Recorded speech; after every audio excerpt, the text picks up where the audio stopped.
Shoot. Okay.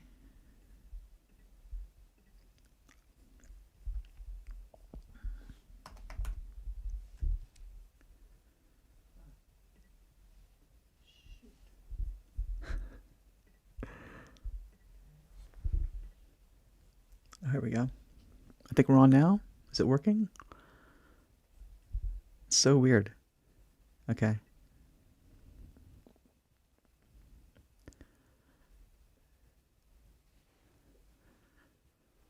There we go. I think we're on now.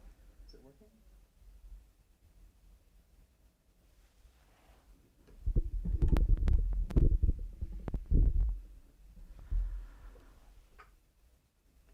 That didn't really work. Okay. Everybody there. Can you guys hear me? Can you guys see me over there?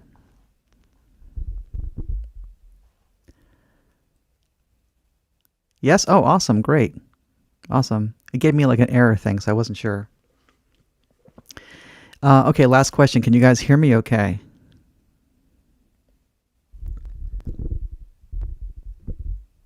Oh, brilliant. Awesome. Okay, so I'm going to take off my headphones now. Let me know if it changes.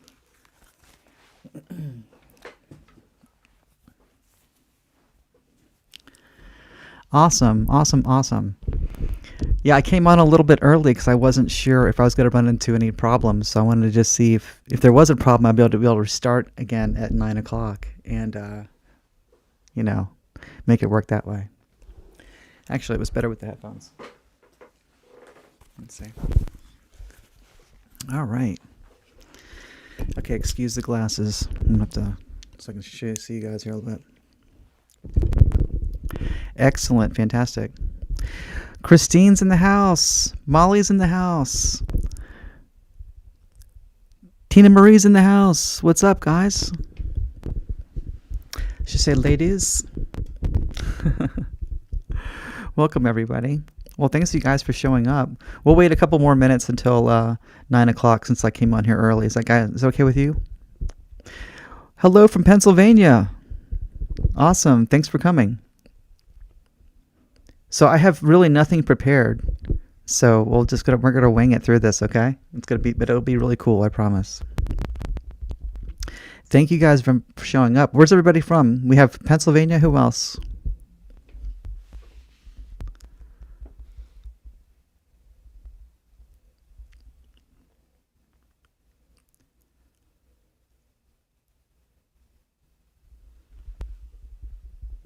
Where's everybody from? Oregon. Wow, right on. Awesome. Well, thanks guys for showing up tonight. I really appreciate it. All right, we're going to get a countdown now. I'll have to edit this part out later. Here we go. Do you guys want to just let me know what you guys want to talk about? Just drop it in there and I will go crazy. Christine representing Georgia. That's where I'm from. That's where I'm broadcasting from. It's awesome. Welcome, everybody. And we're almost there. Whoops. And so it's weird for me. There's a huge delay between what I'm doing and what's being on the screen. So I'm like getting used to this here. Oh, hold on. I forgot to turn my light.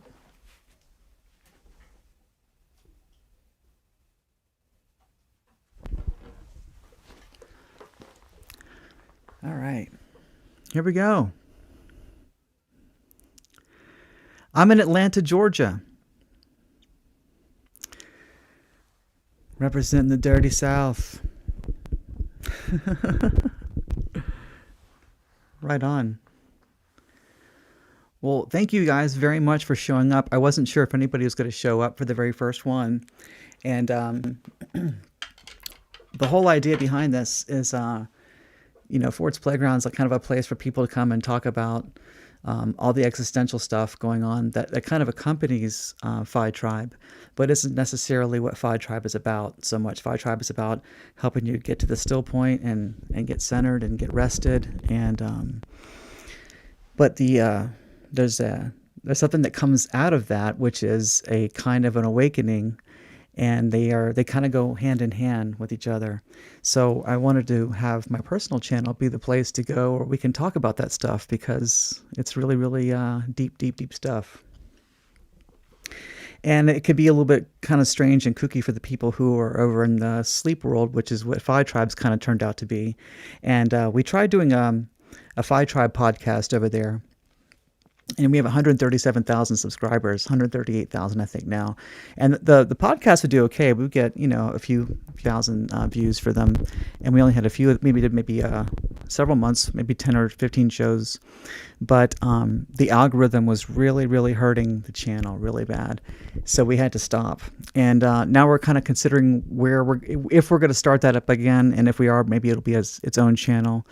But in the meantime, this is a place to not really talk about what the Phi Tribe stuff is, but really talk more so about spirituality, the existential side of things, the esoteric side of things, and the Zen side of things, the non-dual side of things, the stuff I really like to talk about.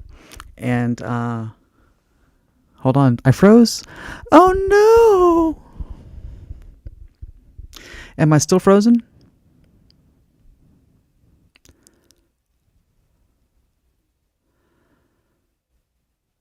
You're okay? Am I good? Someone give me a thumbs up if you guys can still see this.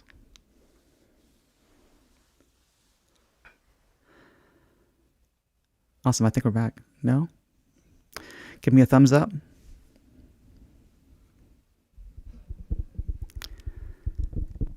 We're good? Okay.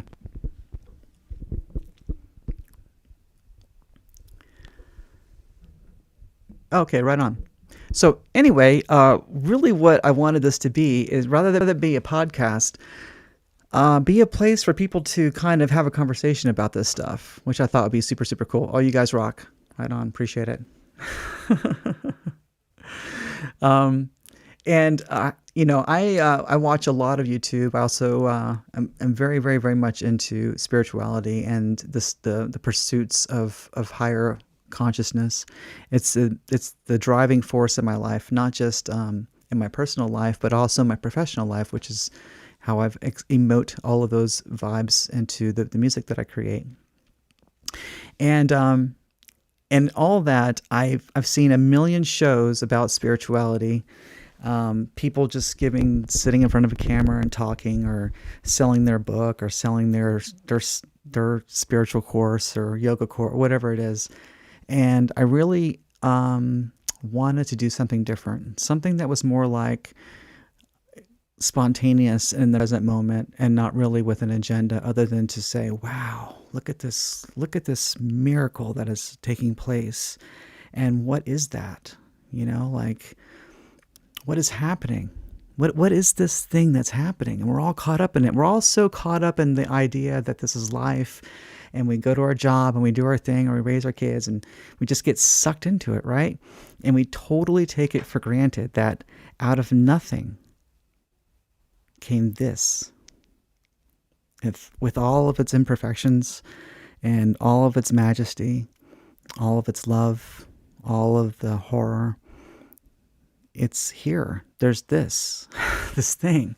And that is so freaking astonishing when you really stop to think about it, that it makes everything else seem so, I wouldn't say meaningless, but certainly it puts it in perspective, doesn't it? So, so the idea of this was just to be like an open dialogue. I wouldn't come prepared. We would just get the chat room going, and then you guys talk and tell me what you want me to talk more about and expound on, and I'll be happy to. For those of you who don't know, maybe only know me from Phi Tribe, I was also a record producer for 30 years. I've worked with a lot of big people. Some people are here for me to talk about that stuff. Some of you are fans of my personal music, and that's why you're here. And some of you are fans of my books. I've written 2 books on philosophy, and esoteric philosophy, and spirituality. And those things are like the crowning jewel of this thing that I just feel so connected to and so proud to have emoted, because it didn't come from me. It just kind of came from wherever it comes from and came out through me, so I feel honored to be a part of that process. And I'm excited that I get to connect with all of you through that. What a miracle, right? How amazing is that? So here we are. I'm going to put my glasses on. You guys, fire up the chat. Do you have anything you want me to expand on? Anything? What crazy thing is going on in your life? Are you like, is anybody out there kind of feeling sort of a spiritual experience? Shusha in the house finally. What's up? What's up? You're not missing the first live. This is it. Oh, you're at a Masonic temple listening. Oh, right on. Oh, cool. Very, very cool. Very cool. No, you're awesome. Go have fun. Have a lot of fun. Yeah, that sounds awesome. I hope you're in the proper state to receive that. Fantastic, Shusha. Thanks for showing up. Appreciate it. Yeah, so please, if you have anything you want me to talk about, I will drop in. Otherwise, I'm just going to talk about this stuff. Yeah. So getting back to where I'm coming from, this is I feel like I have a very, very unique perspective on the situation. I've given spirituality a tremendous amount of thought, more than most people, I think. There's a lot of people who are very dedicated pursuants, so I would say psychonauts, pursuants of truth. But I've been blessed with having a lot of time on my hands to be able, and a lot of freedom to be able to really, really think about that stuff in very, very unusual ways. And aside from not really having to get sucked into the material world so much through music, my entire adult life, I've pretty much worked at a recording studio or at home where you're pretty much alone. And, I live and breathe. I'll be at home all day and then I work a little bit. So my whole adult life has been having to not adult. So, thanks to the wonderful people in my life, they've managed me to do that a lot. And, in that space, I've been the most fascinated with esoteric philosophy and spirituality. And, it's become more than an obsession, really. And with the freedom that I've been given, I got to spend a numerous amount of years in high states of the psychedelic experience, which will definitely shape your perspective on things. And it definitely shaped my perspective on things in many, many good ways. And I'm not here to recommend that for anybody. I'm certainly not recommending that for anybody younger than 27. But it is definitely, it would be like going through life and never having sex. It's that kind of experience. It's this connection to the divine that if you haven't had it, it is inexpressible. And if you have had it, then you know exactly what I'm talking about. Anybody else out there had those experiences before? I have a feeling that Shusha is having one of those experiences right now. Lady Spell Breaker in the house, what's up? Thank you, Lady Spell. I appreciate you. Thank you. Ayahuasca changed your life. Yes, absolutely, Lady Spell. I totally feel you. Yes, psychedelics definitely changed my life. Let me grab some tea here. Hang on. Psychedelics definitely changed my life in profoundly amazing ways. I'm not going to say that I didn't have a few bad episodes on psychedelics. I certainly did. And psychedelics will certainly challenge you. And they have to be taken with the utmost respect if you're really going to take them. I wouldn't really recommend tripping and partying, that kind of thing. Not to say no, do that, but there's two different experiences. There's that experience, and then there's an experience you can have with the party in your head when you still everything else and you sink into it. And it's amazing. It changes your life. Yes, Tina Marie agrees. Yes. Wonderful. So it's easy to sound like a basket case talking about experiences. So I'm going to try to avoid that as much as possible. But what I could tell you is they raise your vibration in a sense that you're in a different frame of consciousness. So if you can imagine that consciousness is like a radio dial. Do you remember anybody out here old enough to remember the old-fashioned radios where you had to turn the dial and it go, and then a station would come through, and then they'd switch it again, and it would go, and a station would come through. Do you guys know what I'm talking about? So you dial in the frequency. So let's just call like the 3D material world that humans have, let's just call that station A. And if I turn the dial through the frequencies, let's say I go up in frequency, there's another station. And the next station is the same place. You're still Earth, but it's a whole different experience because it's different music, right? Well, it's the same thing with consciousness. You just keep raising your consciousness and you're still in the world, but you're experiencing it on a different level of understanding. And somehow the psychedelic experience shortcuts that natural state of growth of wisdom. You get to kind of skip ahead to the end of the line or to the top of the line just for a moment to have a glimpse. And in that glimpse, for most people who get really with it, it'll change their life. And for those who are like me, who become obsessed with it, doing it for many years, doing it at extremely high doses, dangerously high doses probably, and doing it, not to say that psychedelics are dangerous, because as far as I know, they're not, but doing them in high doses and doing it in very experimental ways have given me a chance to have a different perspective of the world.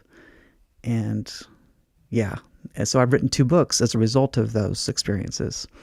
I also stayed in that state for a couple of years straight without really ever coming down really so much. It'd be this kind of wave of in and out, but my feet would never really hit the ground so much, because when you come back, it takes a couple of days for that to kind of be out of your system and before you start to see the world again the way it was. And for me, it would be like as soon as I started to come down, I'd be taking high doses again to go back up. So I spent a lot of years just kind of lost in that place. And it really, really shaped my perspective of the world in a profound way. Maybe for the best, maybe for the worst. But I'm pretty happy. Things are going pretty good, so I can't complain. So, who we have here? Suzanne in the house. What's up? I appreciate you. Nate. What's up, Nate? I miss y'all too. Thank you. Thank you guys very much for showing up. I appreciate it. The very first episode here.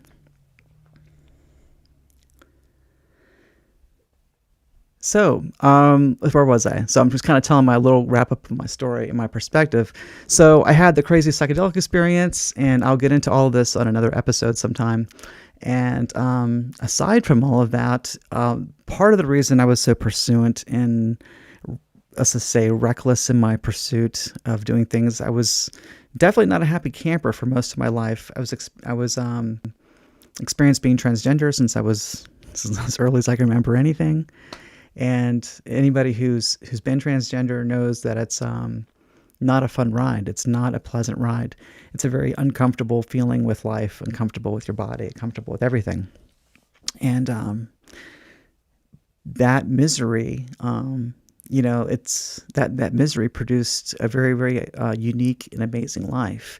There's a beautiful thing that Carl Jung says about that, where he says that that what contributes to the scent of a rose is the manure as the fertilizer. And that seems to be the case in my life, right? There's what was perceived as a manure of terrible existence.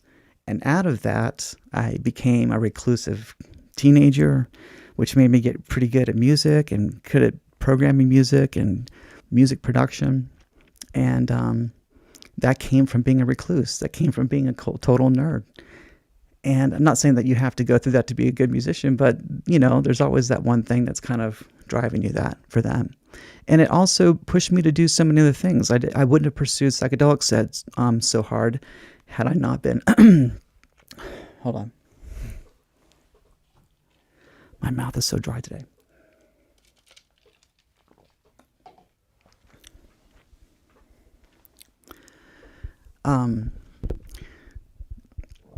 Excuse me.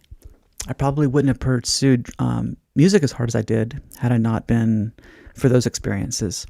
So, and I probably wouldn't have pursued psychedelics as hard either, because there was this wanting to understand why I hated myself so much, or why I hated God so much, or just there's this total rejection of life and everything for me on this level. Even though I had everything, I had all this success, but I was still miserable inside with the whole trans thing. It was really killing me. It was eating me up. And so I was very desperate to get to the bottom of that. And that's what was the driving force of that. So the point being, out of this, what I perceived as being this really terrible thing, ended up being the most beautiful thing in my life, and has helped me see the world in such a unique and magnificent way that I can't be grateful enough for it. Yeah, so there's that. Suzanne says the path emergence. Wonderful. Thank you so much. Lady Spellbreaker says, my daughter Kayla was a transgender. When she left this world, she was taking testosterone, gender dysphoria. Thank you. Oh, you're welcome. I'm so sorry. I'm so deeply sorry. Sorry. Yeah, it's not a good trip. It's a very uncomfortable trip, and it's a feeling of rejection, not from the outside world so much. I mean, that's part of part of it, but you learn to get over that.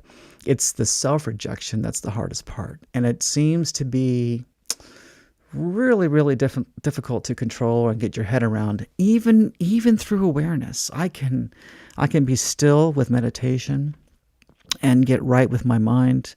I can see the illogicalness of it, the irrationality of it. I can get one with it, and I can also let it go and identify with something grander, fully realizing that I am not the body. I never was. Even with that gnosis, the dysphoria was still there, and I didn't know how to let go of that. I still don't, that's why I'm just kind of running with it, But yeah, so like I said, that's just my trip. And I guarantee you everyone in this chat room has got something that is their Achilles heel as well that they can relate to. You're not transgender, obviously, or maybe you are, but there's something in your life like that that's this Achilles heel that you can kind of see was the thing that kind of shaped who you became.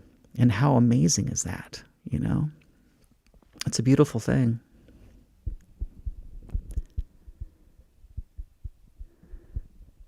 Thank you, Eddie. So please, you guys are all here. Drop a line into the chat and let me know if you want me to talk about something specific, and I will.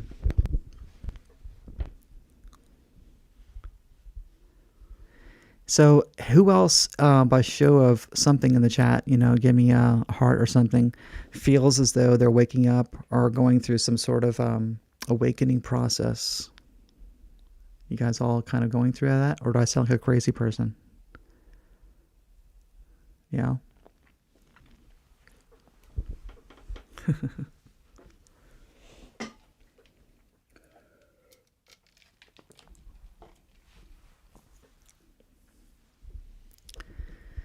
Road Trip Eddie, what's up? What's up? Thank you. It came from it. I love that name. It's awesome. Yo. Thank you for showing up, guys. I appreciate you so much.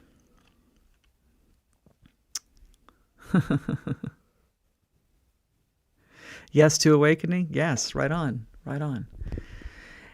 So yeah, so again, with this, for those of you coming in late, the whole point of this chat was to create this space where we can just talk about this stuff. It doesn't really have an agenda. It's just like we can come on here and kind of go, what the fuck is going on?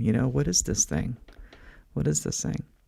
So, for huh? You sound like quite a scene. Yes, we're all mad down here. We're all mad. Or I should say up here, right? So for me, all this madness started, I think, in the smallest glimpses around the turn of the millennium, around late 90s. I had been really getting into just the universe. I was an atheist at the time. I totally did not believe in anything spiritual. Thought it was the most ridiculous thing ever. I was a very proud atheist. I loved having an argument with spiritual people. And, right, that's the ultimate joke. So, yeah, so that's the kind of person that I was, and I had, because of that's my obsession with Carl Sagan, that led me to Paul Davies. If you're not familiar, and Paul Davies was the first person to introduce me to the idea of a multiverse, and that blew my mind more than it was so mind blowing that I literally just laughed and just shrugged it off as, well, that's just completely impossible. It's impossible that there could be a different universe for every different decision, or every time I move this cup from that spot to this spot. That's a whole new universe from the beginning of the Big Bang to the end of time. That's what that was. And so if you're unfamiliar with the multiverse, it's we'll get into it, but it's to suggest that there are just an infinite layer of universes, and there's a different universe for every different decision. Every different change has its own universe. So if I moved to the left, I went to one universe. I moved to the right, I went to a different universe. And very serious people are talking about this. Paul Davies is a serious scientist. So that blew my mind, and I think that was around. I would say right around 1999. And that was the beginning of the glimpses of just, I would get these flashes of the astral world, but I had never tripped before. I would do other things occasionally, but I had never tripped before. And I would get these flashes of just, it felt like home, but it felt timeless. And I had no way of describing it other than just, wow, that's all I could bring back. And that's about as long as it would last. And I had no idea what to do with that at all. And let's see. So that book led me over to another book by David Deutsch. And David Deutsch is the grandfather of quantum computing. He's the guy who basically theorized all of it, and it's because of him we have quantum computing. He is the godfather of quantum computing. His name is David Deutsch, and really brilliant guy. And he put out a very obscure book I think around 1999 or 2000 called The Fabric of Reality, and it was all about the multiverse. And again, very, very much blew my very rational, logical mind to a place that I wasn't really sure what was real and what wasn't real anymore. And still, it didn't really stick. There was a feeling of that there was something there, but the possibility of it was so impossible to believe, I still couldn't totally get there on my own. And but it fascinated me. I couldn't get enough of it. I mean, I read the book over and over and over again. It's not the kind of subject that you're going to get on the first pass, And this is pre-YouTube. There wasn't YouTube back then. So to find this information was like, oh, I found information. There's another nugget, another nugget of something. Hello, Stock Explorer. What's up? Thank you for joining the chat. Right on. Are you exploring stocks today? I hope not. It's Saturday. Right on. So I had that experience with those two books. I highly recommend them both if you haven't read them. And from there, I still wasn't quite there. I read The Search for Schrodinger's Cat after that, another mind blower of a book, all getting into the fabric of reality, and essentially that nothing is real. Everything is like, if you can imagine that a film strip has 24 frames per second, right? There's 24 frames. If you split them up, it'd be like one photograph, and each time I'm like, right? So 124 frames per second. Imagine life is like that's a rough analogy for what life is, and life is so let's just say a trillion frames per second, right? That would be the analogy. And for each one of those frames is a whole other universe, right? So mind-blowing stuff, but there was real, genuine science behind it, real mathematics behind it. And not only were there science supporting that idea, but with the deeper quantum mechanics was unfolding, the more it was showing that perspective of the world of multiverse theory was not only possible, but quickly becoming more probable than the way we currently think of the universe. And that is what quantum mechanics is all about. Hello, welcome.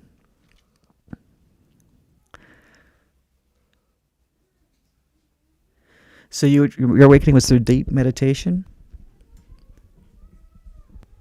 Right on. Yeah, meditation's definitely been a huge trip for me. Definitely. For me right now, this was pre I didn't know anything about meditation. I had never heard of gurus. I didn't know of Hindus or Hindis. I didn't know of Buddha. I didn't know of any of that stuff. It was completely foreign to me. And this is what was beautiful about it. Excuse me. Is that I didn't come in with any of that dogma. There was no, because I didn't hear, had never heard of any of that stuff. I came in as a complete and utter skeptic. There was no woo to it. It was just strictly science. Science was showing me this is what was going on, and it was so radically different from what current reality was showing me, and the way we were taught in school. Excuse me. Hold on a second.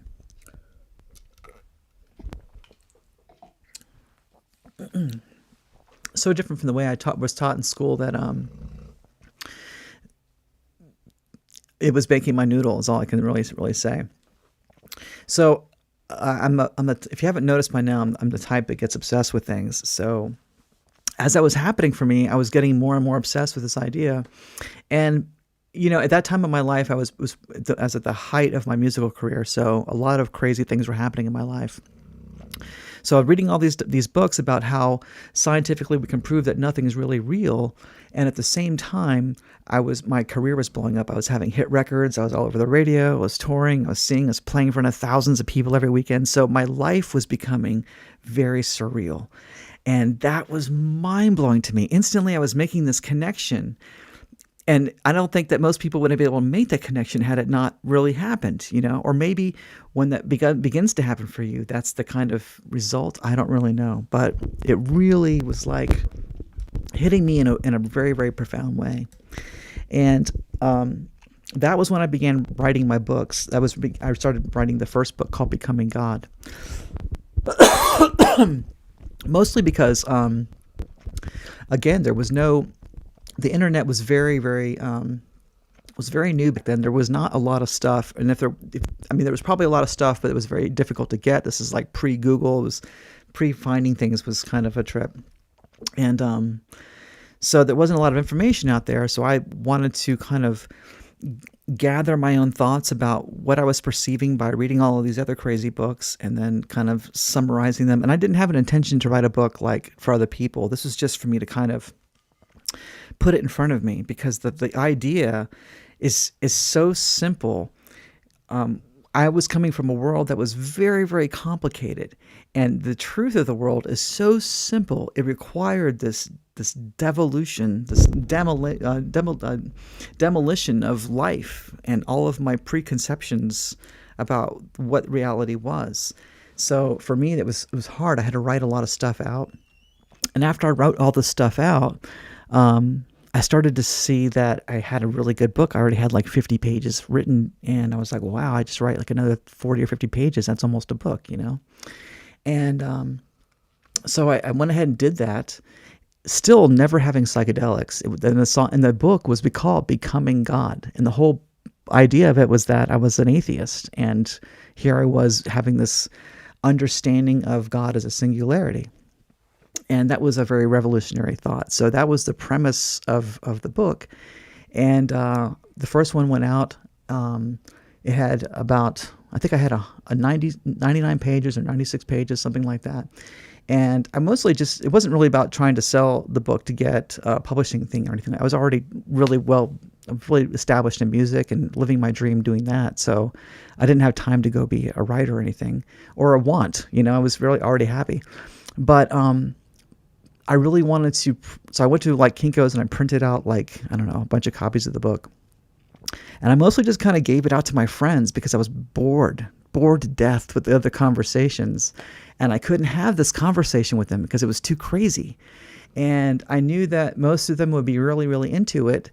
But, when you're at a party or you're hanging out, you're lucky if you get 10 minutes in here or 5 minutes in there, and there's no way you can expand on this concept in 5 or 10 minutes. It's just not possible.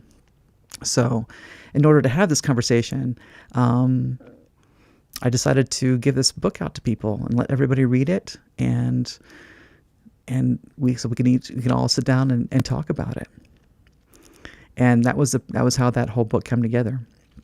So in much of the way, I told you that whole story to kind of say that that's really what this is. It's kind of a fractal of that, which is I just wanted to create this little thing here for us so we can all get on here and have a very cool conversation.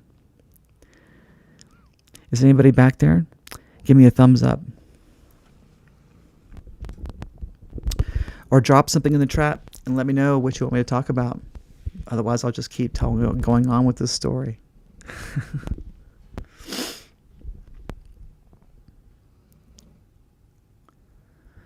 All right, what do we have? Right on. Cool. Awesome. So, what happened after that? So I had this book out, and it kind of made a little circuit. I would travel around and do shows, and I'd always be partying and doing stuff. And at any given time at my house, I would have 200 people at my house, and we'd have this nonstop party, it seemed like, every weekend. And it really living this kind of crazy life. And again, still was not a tripper. And so my book had kind of made the rounds around the people that they were more like kind of the regulars that would come and hang out with us.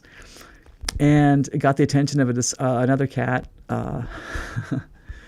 I will not mention. I want to mention, but I'm not sure if he'd be cool with that.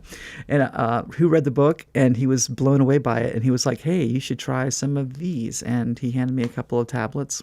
And by then, I was already, I was not estranged to partying. I would do ecstasy quite frequently, and I was a music producer in the music business, making electronic dance music for a living. So, I mean, they kind of go hand in hand. It's kind of like a prerequisite for life at that point. But yeah, this guy had read the book, and he was very, very impressed by it. And he gave me these capsules, which turned out to be 2CI, if you guys have never heard of it. It is the number 2 is the capital C, and it's a lowercase I, and it's a research chemical. And this is in around late 90s, around 2000, I guess, 2002, I guess, maybe 2001. And at the time, this was not even a legal drug. This was just a research chemical. It was the newest, cool, crazy thing. And I was very reckless at the time. I'm like, cool, crazy, awesome. I'll do it. Give it to me. And wow, it was a very, very powerful psychedelic. Yes, it does, doesn't it? It definitely does. Like attracts a large party. Yes, it definitely does. Yes. So I went on this trip that was pretty crazy, and I had never tripped before, and that was really kind of like, whoa. It was kind of like showing me the door to what I had imagined, what I had been imagining with the philosophy and the science. Like I said, I'd had these glimpses up to that point, and they were just flashes. They would literally just last like, I'd see it, and it would fade away, almost that fast, it would fade away. And it was this glimpse of a timeless space that I could tell you now was the astral world, but at the time I didn't know what that was. And here I just ingested these 2 pills, and I was in the astral world. Not only was I seeing the astral world and was I interacting with it, but I was there for 5.5 hours. And yeah, completely mind-blowing. Completely mind-blowing. Oh, Lady Spellbreaker knows. Yes. Yep. My absolute all-time favorite of all of them, for sure. Yeah. Shame it's not around anymore. But yes, it was an amazing experience. And for those who don't know, all the 2C substances were actually created by Timothy Leary and I want to say Hoffman. I'm not sure of the guy's last name. I have to double check his name. But Timothy Leary is a very, very famous psychedelic guy from the 60s. He was involved with the Harvard psilocybin experiments in the late 60s with Ram Dass, for those who are familiar. And anyway, so his idea was to create this ultimate psychedelic, this perfect psychedelic that would be all of the wonderfulness sustained with the most amount of clarity and the least amount of disruption was what he was going for. And I think he achieved it. Abby Hoffman. Yes, that's who it was. Yes.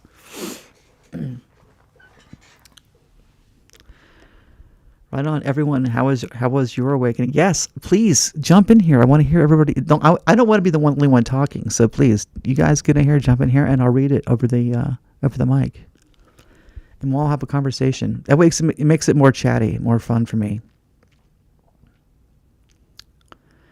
But since I don't have that, I'll keep going back. When we get out of the mind, we can enter that realm. Those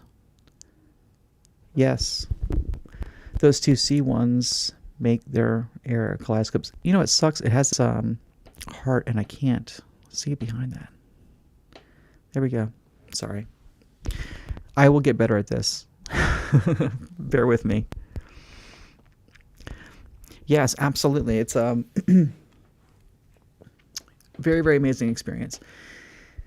So after that, I kind of got obsessed with it a little bit, and as the more I was doing it, and in the higher doses I was doing it, the experiences they were still psychedelic, but they've started to transition to something that was much more spiritual, for lack of a better word. And from my frame of mind, that was a very foreign thing. Again, I was a total atheist. So for me, these experiences were just earth-shattering, you know?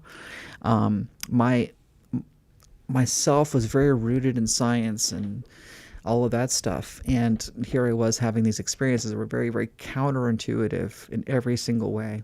But they were equally real as the life I was having in front of my eyes. So, so there was that.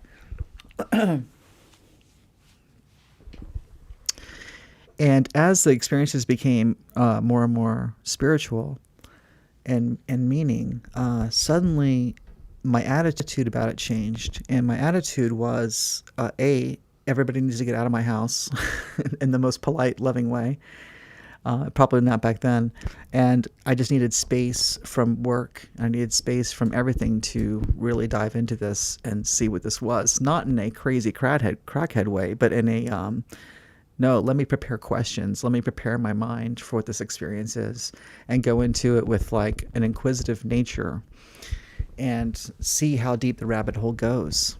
And because I didn't have, to get up to work on Monday kind of a thing, I would go crazy. I would take these really high doses just to see where that would go. And I had no idea this was a thing. Later on, I would find out that that's called being a psychonaut. And evidently, there's a lot of people, I have a feeling Lady Spellbreaker is one of them, called psychonauts. And we just explore. We take those substances and explore to see how deep the rabbit hole goes. And so a couple of years were like that. And here's where it gets crazy. I was having these very spiritual, very religious type experiences, to the point that I absolutely, completely knew that God existed and that I was a part of it, that I was it, that I was the divine, not the person, not for the person, but who I was ultimately, the being behind this mask, behind the ego, behind all masks. That being was the puppet master. It was not only the puppet master for me, but it was the puppet master for everybody around me and everything around me. It was all the one playing all these different parts. And that sounds insane, but when you take enough of that stuff, it becomes very, very apparent. And it becomes apparent through synchronicity. And if you guys know what synchronicity is, then you know exactly what I'm about to get into. But synchronicities, they kind of validate all of those insane psychedelic experiences, because what happens is the more that you focus your thoughts on those kind of things, the more you start to materialize that validate those experiences, such as, for most people, it begins with 11:11 on the clock. That's a very popular thing. You guys might see this. People are talking about the 11:11s, right? So the 11:11 is that one of the first things you see. It just so happens that every time you look at the clock, it says 11:11, or you'll get a receipt that says 11:11 on it, or you'll go by a bus and the bus number will be 11:11. You kind of go, okay, wow, that was crazy coincidences. That was a crazy coincidence, and then it will happen 3 more times that day, right? That kind of thing, and then I can go on, but there's just they're too weird and too personal to try to label as what they are. If you're curious about what synchronicities are, as Carl Jung wrote a whole book about it called Synchronicity, and it's fantastic. So he describes everything in life as coincidental, that nothing is without coincidence, that life is a series of coincidences. Yes, 11:11, Lady Spellbreaker knows. Right? Yes. For whatever reason, 11:11 seems to be one of the first things that people see. And I say that people see is because a lot of people are having this experience of awakening. For me, it came through that avenue. It came through psychedelics, right? Not entirely through psychedelics, but a good portion of it was psychedelics. Completely separated from the spiritual people, which is why I see my pathway to the one as interesting, because I'm not caught up in any of the dogma. It was true for me, without a single prayer, without a single moments of meditation, I totally understood what was happening. At least I thought, because here's the problem with awareness and awakening. No matter what level you're at, you always feel like, oh, you got it. You feel like you've got a grip on it. And what's happening is it's like you're at the bottom of an ocean and you're just going up a little bit to the next layer, but there's just infinite layers. So as many times, as I thought that I had it grasped or I had an idea of what was going on, I really didn't. And there's been so many of those moments where I went, oh, I had no clue back then, but now I totally get it. That's happened 10 times since the very first time I woke. So, so that was a while ago, and here I am now. And here's the most beautiful part. What I'm into now is Zen, particularly a type of Zen called Satsang. And the reason I'm bringing that up is because in order for a Satsang to be real, you have to understand that to see the world through linear time is only one way of seeing things. You see things as a past and a future, and you're just somewhere on that line moving from point past to point future, right? But the truth is, time isn't linear, it's cyclical. And what time really is more relative to the observer in the dream. Or I should say the center of a dipole, which is what I'm always trying to get to with Phi Tribe. Excuse me.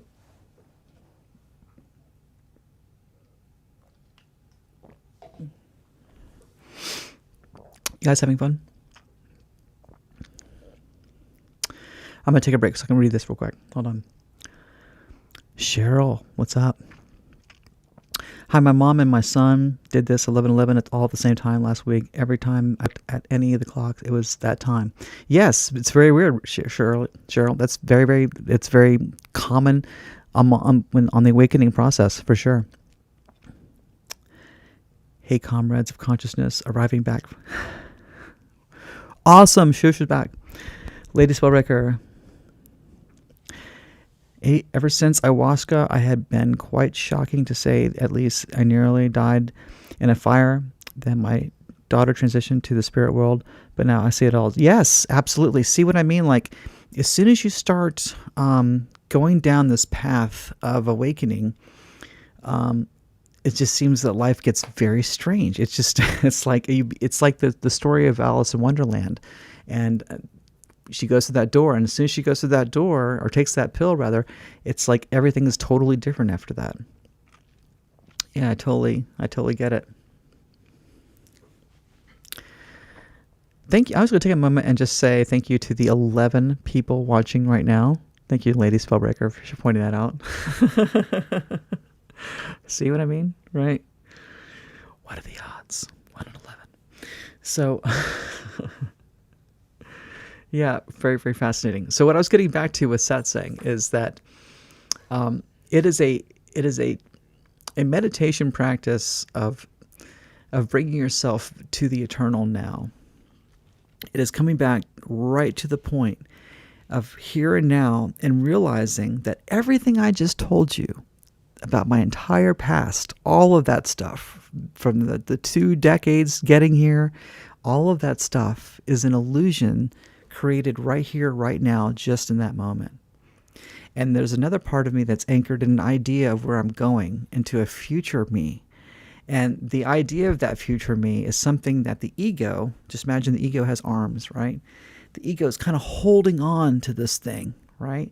And we hold on to the past, which is just a bunch of stories. We hold on to it there, and we hold on to a future, again, which is just a bunch of stories. All of these stories just exist in the mind. They're not real. The only thing that's real is the here and now, this place, right here, right now.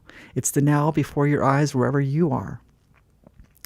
And your past and your future are details that you're hanging on to support yourself in the dream that is your life, which is a miracle. And if you can wrap your mind around that, it will change your life forever, forever and ever. It's the most amazing thing ever. And there aren't any days that I wake up that I'm like, wow. Even when I'm having a bad day, almost especially when I'm having a bad day, it's like, wow. Out of this whole freaking universe, it just threw this totally unpleasant thing at me. Or wow, out of all of the mechanics of the universe, all of the mechanics of the mind, this reality was created to give me the sensation that that this life is taking place here. That something more substantial than the here and now is taking place. My dog just showed up. Let's see, I'll do the Atlas cam. Hold on. Here he is. Atlas cam. He's very tired. He's like, oh, we're going to go to bed soon.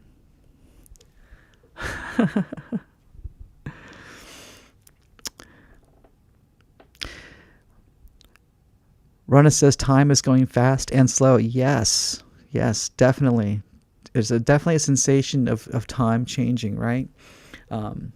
Me and Mike talk about that quite frequently. If you guys know Mike from the Phi Tribe live show, that time seems to be weird. Very, very weird. Lately, post-awakening. Seems like some days just everything's just flying by really fast. And then sometimes everything's really, really slow. But much more apparent. Much more apparent. So, it is a complete miracle. Yes. Yes. Please, if anybody out in the chat room, just let me know about your experience. Just say something cool that I haven't touched on here. Because I just got to Satsang, which is the here and now, and there's nowhere to go from there. Because now is all we have. This is it. Having fun? Are you having fun? Because this is it. This is it.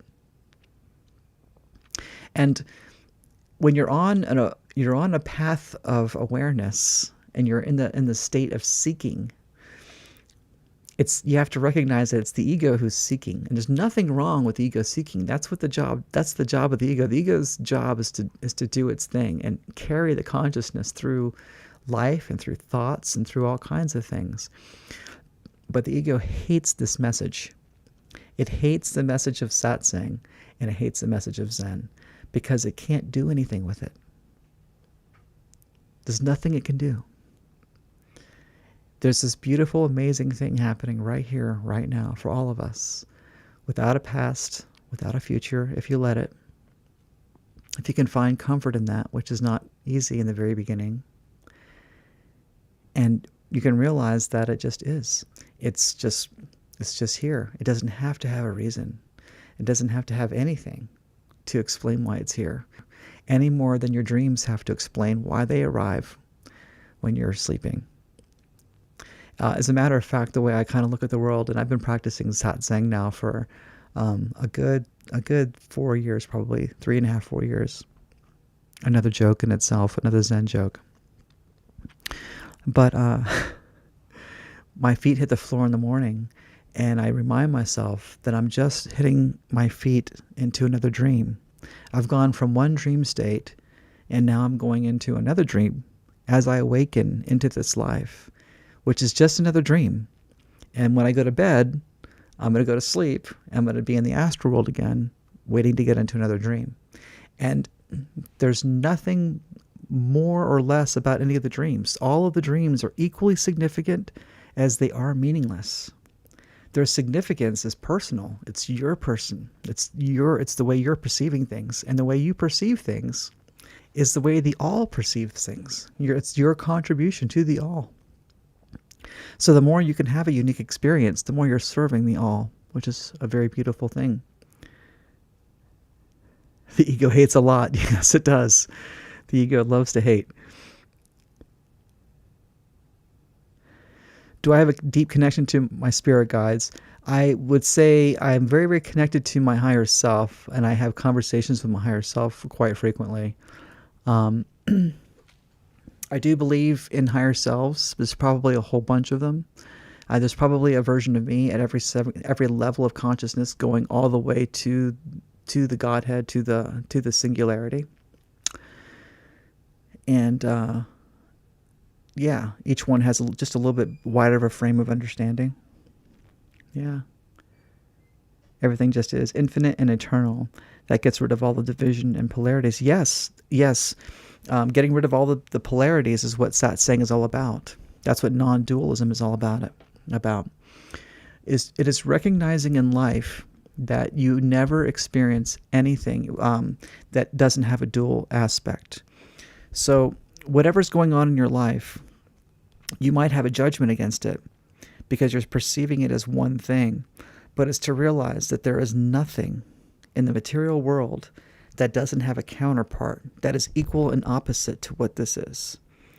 And when we're giving all of our attention to one thing and not giving our attention to what all of the possibility is, or to the attention to the whole, then we tend to have judgment against it or for it. And it's the trick of satsang is to see the whole of what everything is to have a non-dual view of everything. It's to see everything as just as just merely an expression of, that's just one possibility of what it could be, but not necessarily the expression. Yeah. Well, I'll go back to the thing here again. Bear with me. Oops, sorry. Sorry, guys. Glasses are coming on. Everything is just infinite, eternal. Yes, you're right. I got that one. See. When you carry those thoughts all around you, people notice it, and it really starts to change them. Yes. Most do not understand what they are experiencing. Yes, it's changing them because it's changing you, and it's changing the way that you perceive them. And the way you perceive them is actually making them change because it's all mental. Everything is a dream. One of my favorite quotes, be present. It is the only moment that matters. Oh, I love that. That's great, Suzanne. Thank you. Yes, Tina Marie, they do. Yes, let's see, Ladies Book. Right on. You guys are so awesome. Thanks for showing up. Check it out. We got 16 people in here now. Right on. For the very first live cast, that is amazing. Right on. So I'll give a quick plug real quick. If you guys are only know me through this channel, the Ford's Playground channel, keep in mind I have Phi Tribe, which is my main channel. That's the music channel. And that channel is the one that's got 138,000 subscribers. We're celebrating that last night. It's pretty awesome. So thank you guys for that very, very much. And it's the side channel where I can talk about more of the spiritual stuff. And this is the very first podcast. And thank you guys. I'm up to 1,020 subscribers. You guys are awesome. Thank you so much. Yeah. I love that you guys are contributing here in the chat. So please keep it up. It's helping me out.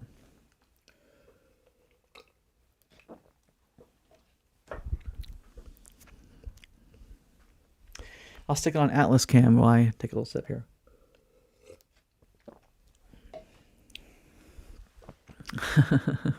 Oops. All right. Yay for Phi Tribe. Yes, thank you guys very, very much. It's been quite a rough ride. It's been we were really killing it and doing amazing, amazing things, and then kind of had a tiny setback there for a minute, and just kind of making our way. But it's working, and I love the comments. I love, my favorite thing every night is answering comments, and you guys are just amazing. Really, I can't thank you guys enough. Really, it's awesome.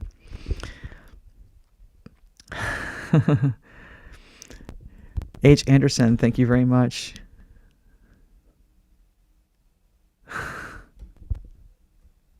Divine feminine is obviously true for you. Yeah, I wouldn't say the feminine thing's really coming out. I don't know. I'm kind of walking myself back to more of an androgynous state, honestly. It's a weird trip. It's for me, it's not about identity. I know for most transgender people, it's, pronouns are very, very important, and I always want to be respectful of that. But for me, there's no identity with the body at all. There hasn't been for a long time. So he, she, her, I don't care. I prefer it. It's more accurate. Or your highness. I'll take that. That's awesome. So yeah, as far as the feminine thing, I don't know. I've kind of lingered back and forth.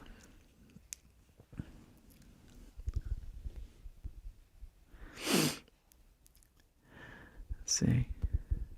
Oh yeah, thank you guys very much. Appreciate it. Phi Tribe every night. Thank you, Christine. You're awesome. What's up, Suze? Man, you guys are awesome. Man, 19 people in here now. Maybe later at night is better, huh? It should be better if I come on it later at night. Is 9 o'clock a little bit too weird?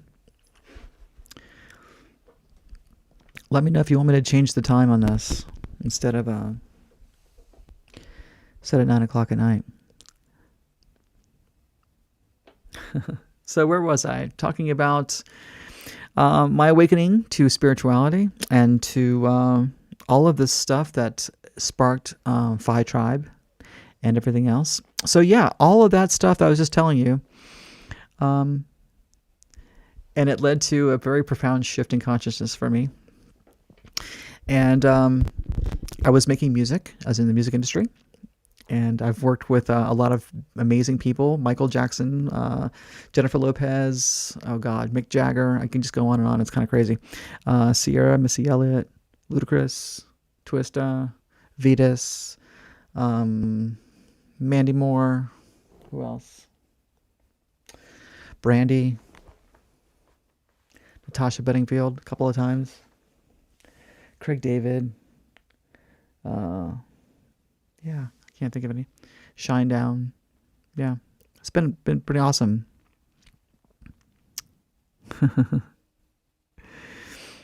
But now I'm into this. Now the spirituality just comes me into this, and I'm fascinated with the toroidal aspects of sound and mechanics of sound, and how it's how sound and spirituality seem to be certainly fractal with one another.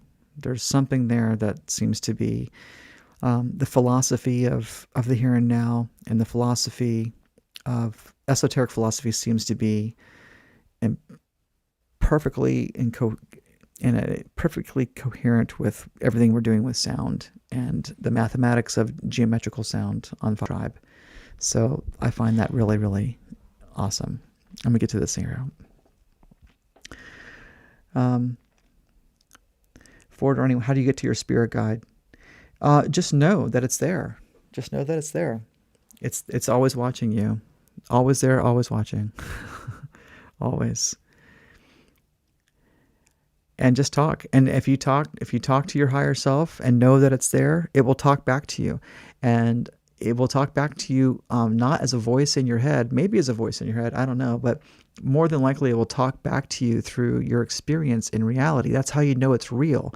This is the most beautiful thing about spirituality, is it requires no belief. There's no belief required. All you have to do is just kind of go, let me just try some of this stuff out. And just try it. You can even try it out as a complete skeptic, and you're going to have these experiences. And they're undeniable. Once they start happening to you, they're undeniable. So that's the most awesome part. So yes, connecting to your higher self, start asking questions, start asking your higher self to give you guidance in a certain area. And what's amazing is your higher self will speak to you through reality. You'll start seeing messages on the side of a truck, and you'll turn on the radio station, and then maybe a commercial come on the radio, and it'll be saying exactly the answer that you were asking will be in the commercial for this radio station or something. It'll be in the most ridiculous ways that you'll go, no, that can't be my higher self talking to me like that. But it is, because it'll do it again and again and again and again and again. And it's like, it's too specific to be random and chance, and yet it is. And that's what's amazing about it.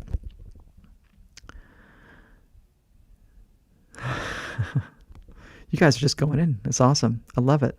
The chat room is fired up. If you guys are watching and you're not in the chat room, please get in the chat room. That's where it's awesome. Sound therapy, yes, really bring healing. Yes, it really, really does. And that came accidentally. It was more of a fascination with what all of this stuff was. For a while, I was interested in binaural beats. I was friends with Mark Serto, who's the world-leading authority on binaural beats. He literally invented them with Bob Monroe. So he kind of showed me a few things, and I was very grateful for that. And really, it was just for kind of personal use, and I was just having some crazy cool experiences with it. And got together with Mike, who's just a complete genius, and we started getting into 432 sound and all the different frequencies, and it's just been several years of a rabbit hole of getting way down the rabbit hole of all those frequencies and what they mean and what they can do. And when you understand through awareness and spiritual awakening, you start to see that everything is fractal. There's nothing that isn't fractal. And like I said, everything that's going on in sound is a perfect fractal for what's happening in life. It's really hard. It's very difficult to articulate in a soundbite, at least. Suzanne, yes, you have to be very careful what you ask for. Very, very, very careful, and that goes for anybody with who gets into awareness and spiritual awakening for manifesting things. And I was guilty of that too. Everyone kind of goes through that stage. They're like, oh, I want to manifest some stuff. No, I manifested some amazing things in my life. Amazing things you guys would never believe. But when you manifest things, what manifesting is about is alchemy. It's a kind of alchemy. All right. And it's focusing your thoughts and layering as many thoughts as you can about a thing. And this is what magic is. It's to perform magic. And if you could focus your thoughts enough, you will manifest the things that you're desiring. But there's a caveat. Those things come with a price, because that's just the nature of the universe. And it's funny, if anybody's ever seen the movie Aladdin, that's a very perfect parable for what magic is, because you can have anything you want, you really can, but it will come, and you're going to have to rethink whether or not that is exactly what you wanted. So thoughts, and more so words, are very, very important. You have to really watch what you speak, because speaking is speaking sound into the universe. So through your throat chakra, you are emoting a vibrational signal or vibrational pattern that comes out of you, and it's fractal. So it washes out and it reverberates or echoes throughout the entirety of eternity. That's how powerful your voice is. So you've got to be careful what you speak into existence, because whatever you speak about enough will come into your life, for sure. It 100% will come. Boy, you guys are really going now.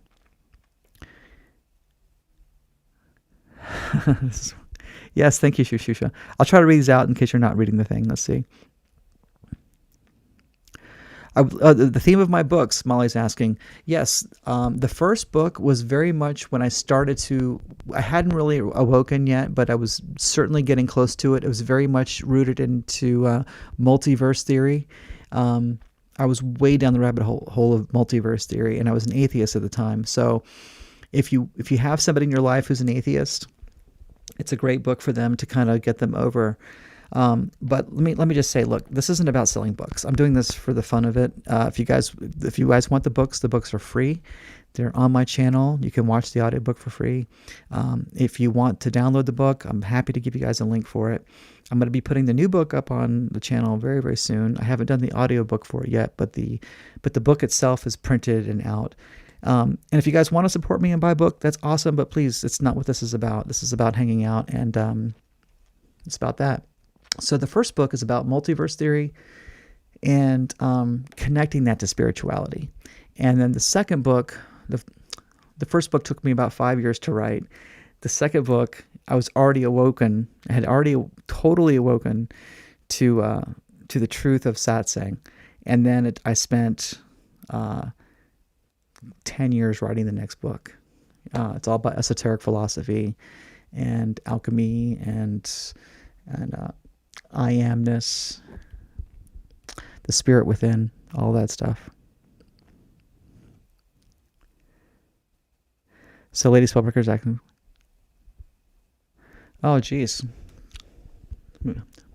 Yeah, I don't know how to get to the link for Phi Tribe. Sorry, I should have had that ready.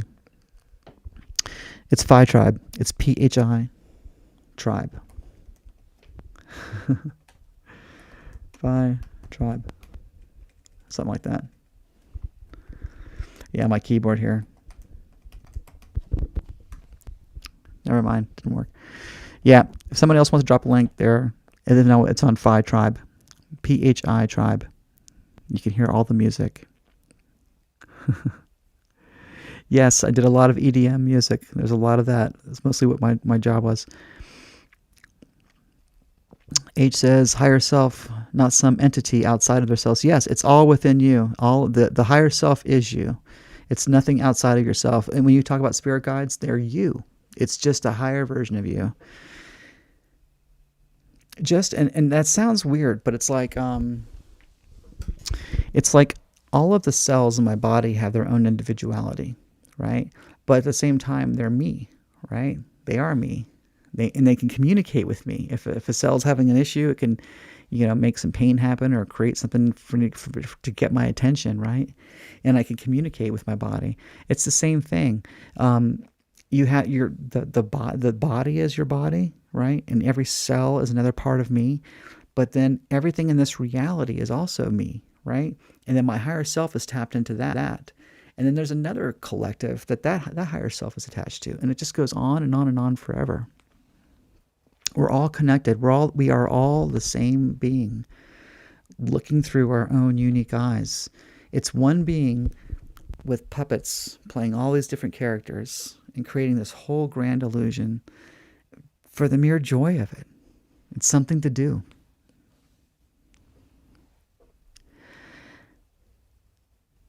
Yes, Lady Spellbreaker, I do believe that your daughter's spirit is here too, for sure. Yes. I think we always exist at every level. Totally. Thank you, Christine. Might not be in the form expected. Yeah, probably so. Probably so. Although I feel like I've connected with my higher self on psychedelic journeys, and there's an essence of me in them. I could see it. I could see that a little bit. But I've also encountered beings too that I know were me on some level that were very, very different. Yes, words and spells are spelling. They are magic. Words and spells are spelling. Yes. Thank you, Cheryl, for listening to the music. I appreciate all of your support on Phi Tribe. Okay. Well, you guys are going now. Let's see. Lynn chimed in here to say that she's 68 and woke up in her 20s. It's been a wild ride since then. I bet. Oh my gosh. I just want to say that you have the sweetest energy. Oh, thank you, Lynn. That's so sweet of you. Thank you very much. Thank you. And I'll try to get better at this, guys. Let's see. Yeah, I'm getting tired too. My dog is very upset. Phi Tribe sound therapy. Yes, Phi Tribe for the sound therapy.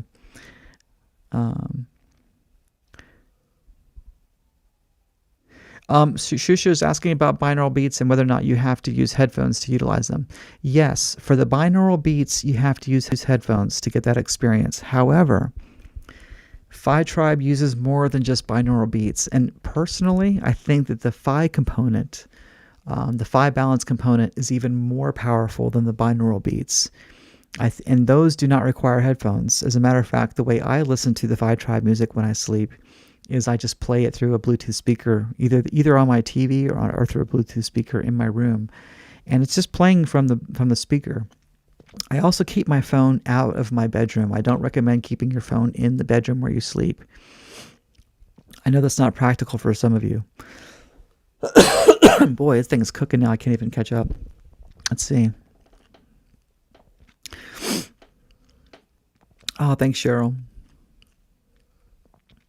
Yeah, the warning sticker.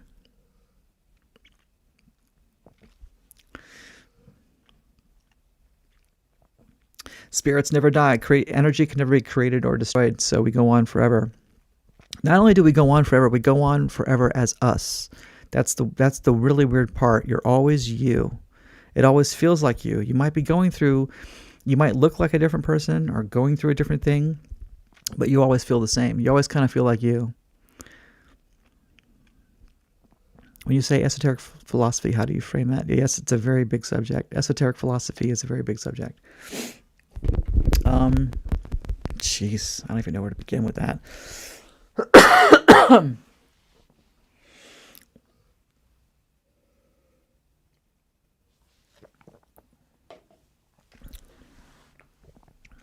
So esoteric philosophy mostly deals with trying to understand the order and the mechanism behind what reality is in the present moment. It's about as simple as I can break it down. And it's to recognize that everything you've experienced in life up till now, you've only experienced through the eyes of a material world.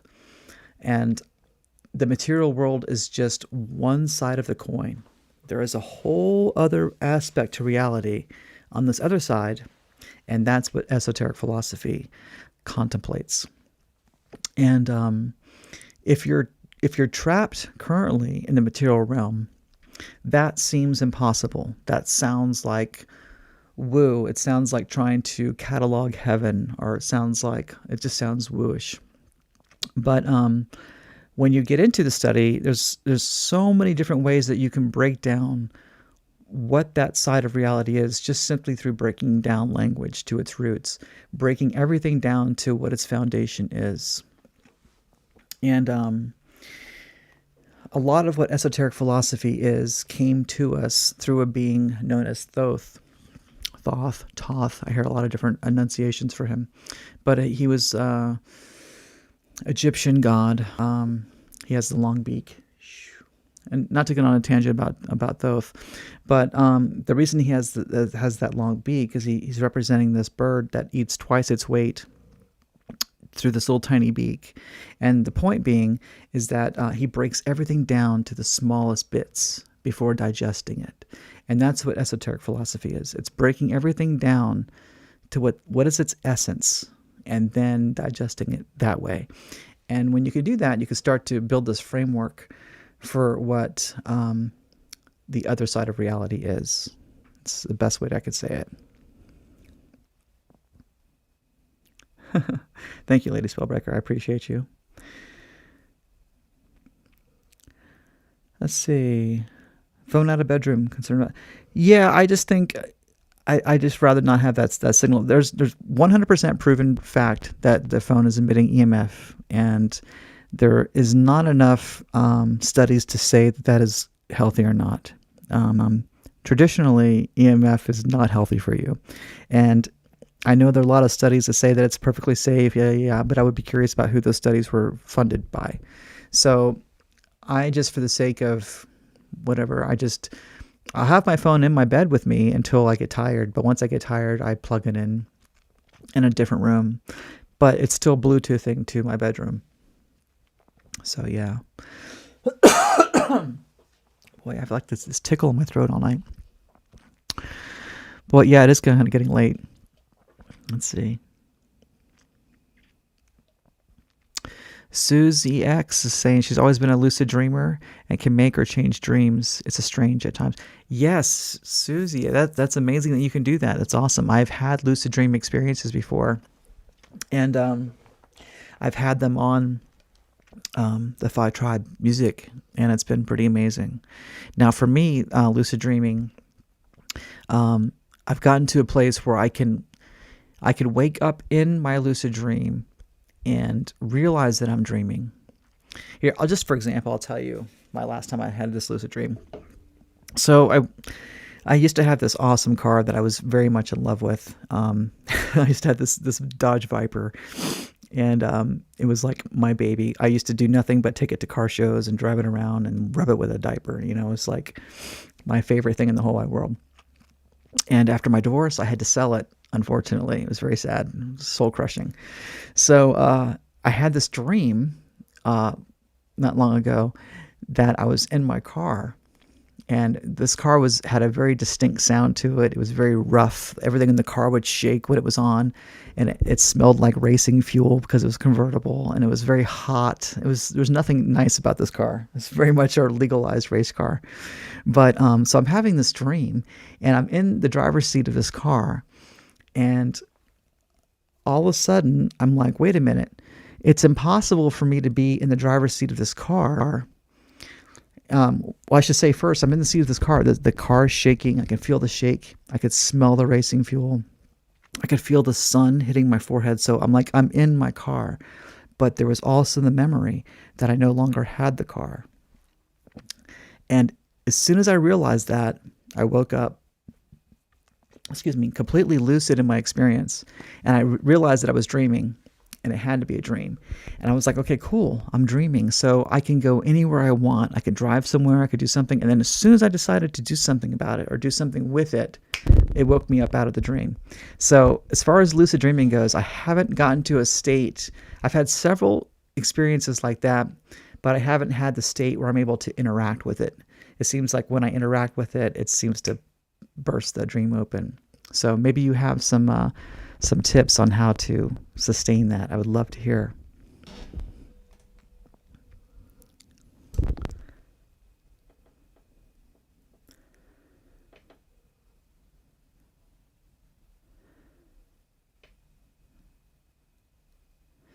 Yeah, Cheryl, don't put the phone under the pillow, on the pillow. Cheryl, if you can, I don't know what anybody's circumstances are, so I never want to presume anything, but I know they make Bluetooth speakers that are under $5. They're pretty inexpensive, and it doesn't have to be a good speaker. It doesn't. In fact, any speaker, even the cheapest Bluetooth speaker, is going to sound better than the little tiny speakers coming out of your phone. So even if you can kind of get that, that would be a great way to listen to it. Let's see.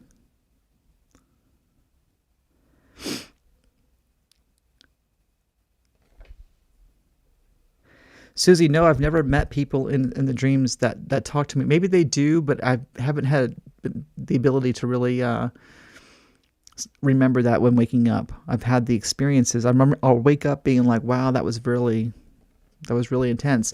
You know what's strange, Susie, is when you meet people in a dream and they have all of these details about them. And yes, I guess you're saying they're talking to you. But they have all of the details of being an absolutely real person with a real encounter, except somewhere in the back of your mind, there's an awareness there that I know I've never met that person before. Like, so how is my mind creating this phantom person?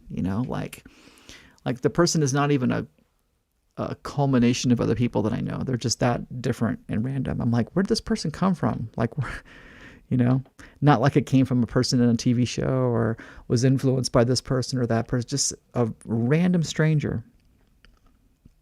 Yeah, strange.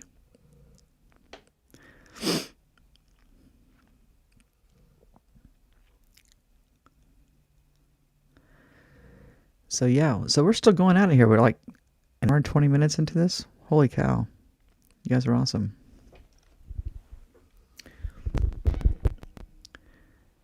So I don't know if you guys want me to keep going. We can almost call it a night. I'm kind of getting tired. My dog is very upset with me. We'll go to the Atlas cam.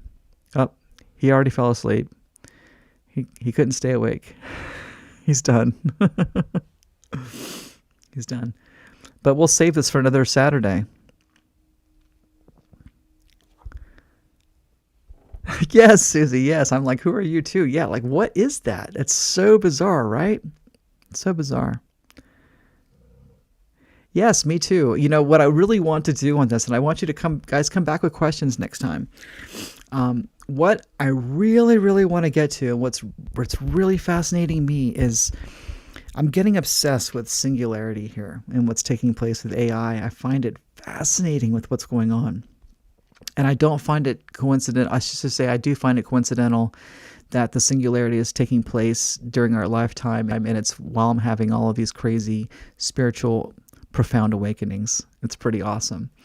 So I definitely want to get into that because the philosophy behind that is very, very heavy. And if I just ramble on by myself, it won't be as fun for me. So you guys come with me with a real good question, and we'll get into it. It'll be fun. Yes, this was so much fun, guys.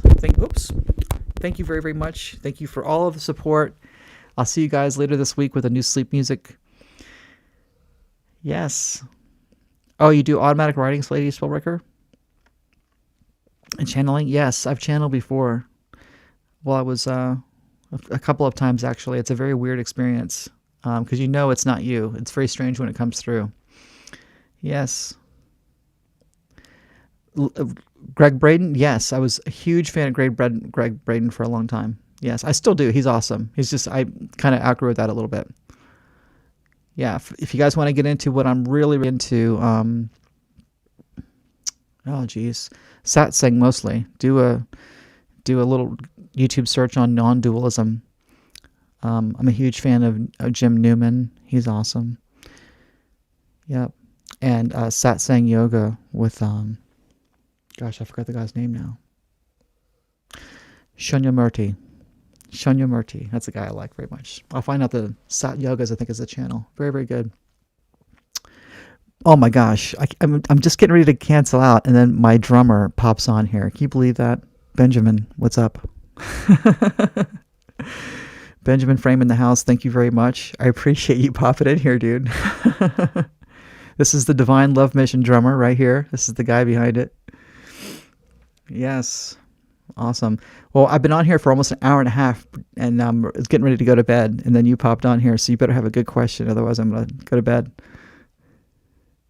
Suzanne says, pure human, new thoughts on emerging IT and human body. Yes, it's very fascinating. Sweet dreams, Christine. I'll see you later this week in the live chat for the next sleep stuff. I got a couple of cool sleep things coming out this week. I look forward to sharing. Ben, I'm going to do this every Saturday at 9 o'clock, so tune in. All right. Thank you guys very, very much. I had the most fun of an hour and a half ever. You guys are awesome. I really appreciate it. It's been such a good time. Yes, you guys tune in here next Saturday. It's going to be great. And then the more we get to know each other, the cooler the conversations will get. Yes. Awesome. Thank you. I'm going to go ahead and call it. You guys are awesome. Thank you so much. Appreciate you. My love to Ben and Missy. I know they're watching. Thank you guys very much. Have a good night. Y'all have a beautiful weekend. Bye-bye.